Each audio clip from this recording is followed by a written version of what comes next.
নমস্কার, আমি রিপা।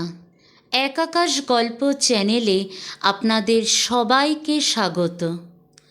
আজ আপনাদের পূর্ব বর্ধমান জেলার কালনার একটি সত্যি ভৌতিক ঘটনা শোনাব। ঘটনাটি আমাকে বলেছেন উত্তর ২৪ পরগনা জেলার নিবাসী শ্রীমতী মোনালিসা কর। ওনার বাবার সাথে ঘটেছিল ঘটনাটি। মোনালিসাদির বাবা হুগলি জেলার কোন্নগরের একজন স্বনামধন্য ব্যক্তি। উনি একজন বড় লেখক এবং অপরূপা উৎসা বইটির সম্পাদক ছিলেন বললাম কারণ উনি এই চলতি বছরের ফেব্রুয়ারি মাসে পরলোক গমন করেছেন। উনি খুব ভালো একজন মানুষ।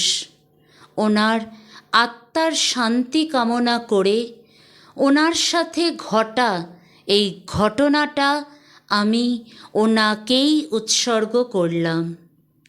আপনারা অবশ্যই শেষ অবধি ঘটনাটা শুনবেন। শুরু করছি আজকের সত্যি ভৌতিক ঘটনা। আজ থেকে প্রায় ৪০ বছর আগের ঘটনা এটি। সালটা ছিল ১৯৮৪। মোনালিসা দিদির বয়স তখন ৯ বছর। দিদি তার বাবা মায়ের সাথে পূর্ব বর্ধমান জেলার কালনায় দিদির মাসির বিয়েতে গিয়েছিলেন। বর্তমানে কালনা মহকুমা সদর হলেও তখন কালনা খুবই গ্রাম ছিল।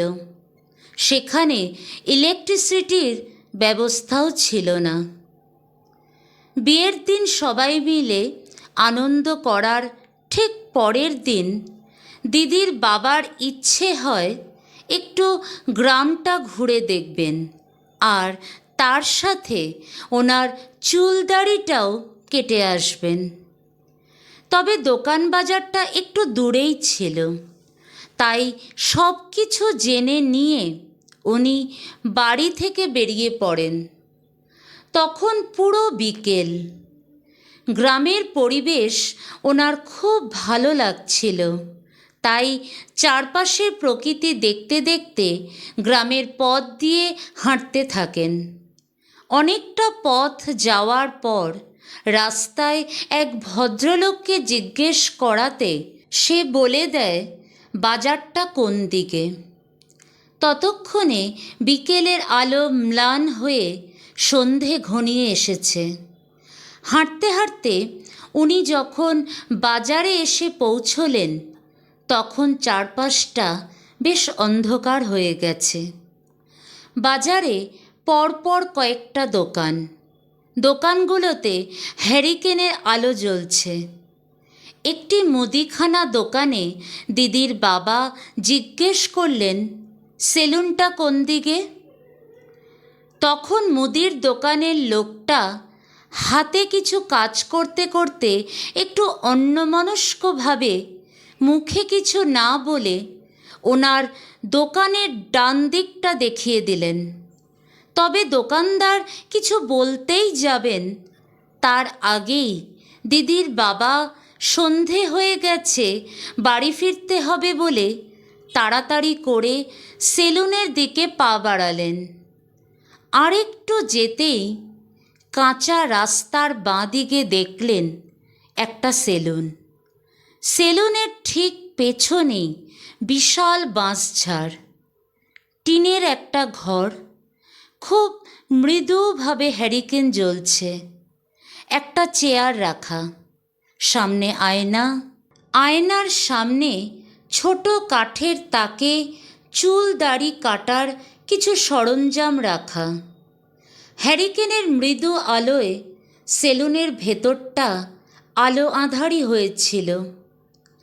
নাপিত ভেতরে কিছু কাজ করছে দেখে দিদির বাবা তাকে ডেকে বললেন চুলদাড়ি কাটবেন দাদা।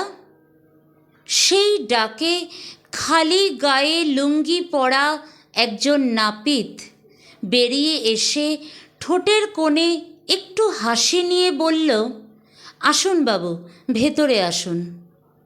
ওই আলো আঁধারিতে দিদির বাবার নাপিতের দিকে তাকাতেই একটু কেমন যেন লাগলো। খুব রোগা একটা লোক, এতটাই রোগা যেন শরীরের সব হাড় দেখা যাচ্ছে। ওনার চোখটা কেমন যেন হলদে ঘোলাটে, চোখ দুটো যেন কোটরে ঢুকে গেছে, মুখ ভর্তি কাঁচা পাকা দাড়ি। দিদির বাবা ওনাকে বলেই বসলেন, আপনার কি শরীর খারাপ? নাপিত তখন মাথা নাড়িয়ে বলল, না বাবু। মুখে একটু বিরক্তির ছাপ নিয়ে দিদির বাবা বললেন, হ্যারিকেনের আলোটা একটু বাড়ান, আপনার সেলুনের ভেতরটা বড্ড বেশি অন্ধকার। তখন নাপিত বলল, না বাবু, ওটুকু আলোই থাক, বেশি আলো নিতে পারি না, চোখে লাগে। দিদির বাবা আর কোনো কথা না বাড়িয়ে চেয়ারে বসে পড়েন। কিন্তু নাপিত একটা দুটো করে কথা বলেই যেতে লাগলো। লোকটাকে ভারী অদ্ভুত লাগছিল। চেয়ারে বসার পর থেকে কেমন যেন একটা অস্বস্তি হতে থাকে ওনার। নাপিতকে জিজ্ঞেস করে উনি চুল দাড়ি কাটার টাকাটা আগেই সামনের কাঠের তাকটাতে রেখে দেন। কথা বলতে বলতেই নাপিত দাড়ি কাটতে আরম্ভ করল। হঠাৎ নাপিতের হাতটার একটু ছোঁয়া লাগলো দিদির বাবার গালে। সাথে সাথেই ওনার শরীরে একটা কাঁটা দিল বলে উনি কেমন যেন করে উঠলেন। অসম্ভব ঠান্ডা হাতটা। নাপিত ওনার কানের কাছে মুখটা নিয়ে এসে জিজ্ঞেস করল, কি হয়েছে বাবু? উনি বললেন, কিছু না, তাড়াতাড়ি করুন। দাড়ি কাটা শেষের পর যখন ফিটকিরিটা নাপিত গালে বোলাচ্ছিল, তখন দিদির বাবার চোখ সামনের আয়নায় চলে যায়।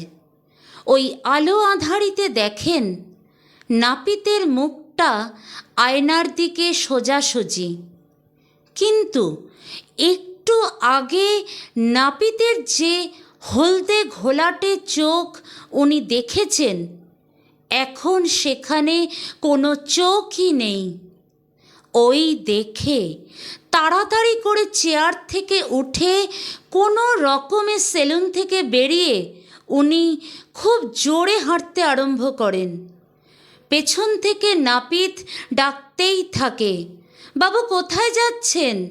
চুল কাটা বাকি আছে, চুলটা তো কেটে যান। দিদির বাবা আর পেছনে না তাকিয়ে দৌড়তে আরম্ভ করেন। সেদিন রাতে দিদির বাবার খুব জ্বর আসে। বাড়ির সকলের প্রশ্নের কোনো উত্তর না দিয়ে উনি একদম চুপ করে থাকেন। পরের দিন সকাল 10টা নাগাদ ওই জ্বর গায়ে ওনার শালাবাবুকে সাথে নিয়ে আবার ওই বাজারে যান। সোজা চলে আসেন আগের দিন সন্ধেবেলার ওই সেলুনের সামনে। কিন্তু ওই জায়গায় তাকিয়ে উনি যা দেখলেন তাতে আরও অসুস্থ বোধ করলেন। উনি দেখেন ওই জায়গায় কোনো সেলুনই নেই, শুধুমাত্র দাঁড়িয়ে আছে ওই বিশাল বাঁশঝাড়। মাথায় হাত দিয়ে বললেন, সেলুনটা গেল কোথায়? শালাবাবুকে নিয়ে তাড়াতাড়ি করে ওই মুদির দোকানে যান। মুদির দোকানের লোকটা দিদির বাবাকে দেখেই চিনতে পেরে বলল, আরে আপনি? কাল সন্ধেবেলা তো আমার পুরো কথা না শুনেই ওদিকটায় চলে গেলেন।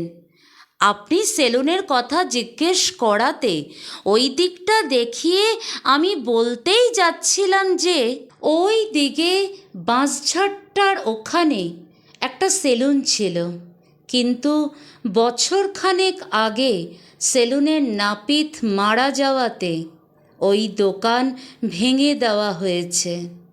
ওখানে সেই দোকানের আর কোনো চিহ্নই নেই। মুদির দোকানের লোকটার সব কথা শোনার পর দিদির বাবা ওখানেই জ্ঞান হারিয়ে ফেলেন। তারপর ওনার চোখে মুখে জল দিয়ে সুস্থ করা হয়। দিদির বাবা খুব ভবতারিণী মাকে বিশ্বাস করতেন। মায়ের কৃপায় তাই একটা বড় বিপদের হাত থেকে ওই যাত্রায় উনি বেঁচে গিয়েছিলেন।